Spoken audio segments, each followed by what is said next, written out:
year that passed, we actually did a 24/7 around the clock after our service for a couple of agencies so that their staff could have that time off, because they appreciated that COVID's been difficult and you can't keep asking your staff to do these extra activities and expect for them, one, not to be compensated for that time. I mean, even though they're not paid, the phone may not even ring, but it's like when a doctor's on call, right? Like they can't do anything really. They're on call. They've got to go, and perform. And also too, Darren, like we identified that most of our property inquiry calls came through after hours. A lot of our new business calls come through after hours. So we needed to make sure that we were able to answer the phone in certain time brackets. Occasionally you'll get a call at 1 or 2 in the morning. Urgent situation. But for me, even knowing that my phone could ring, anxiety gave me burnout and anxiety. And I had this blanket of anxiety on me all the time, like an erosion effect. And the only time it sort of went away was when I was on holidays. It took me a few days to get off the anxiety blanket. And then a few days before I'm due to come back, the anxiety blanket comes on, and I'm always walking in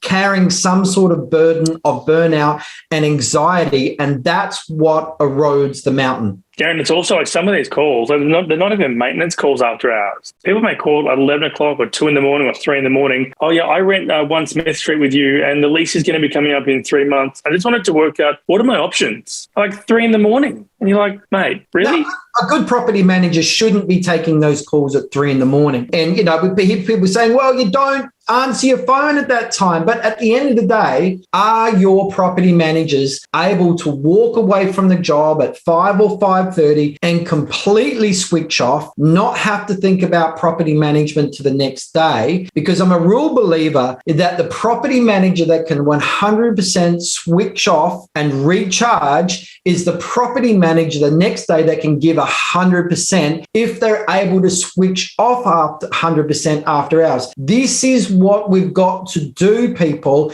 if we're going to expand the lifespan and look after quality staff. We're actually saying, and we're interviewing, and we've got, say, a job, and we're trying to bring over an experienced quality property manager, and you say to them, hey, there's no emails and no phone calls after hours. We've got it all handled. I mean, what a point of difference that would be to get that person across, Michael.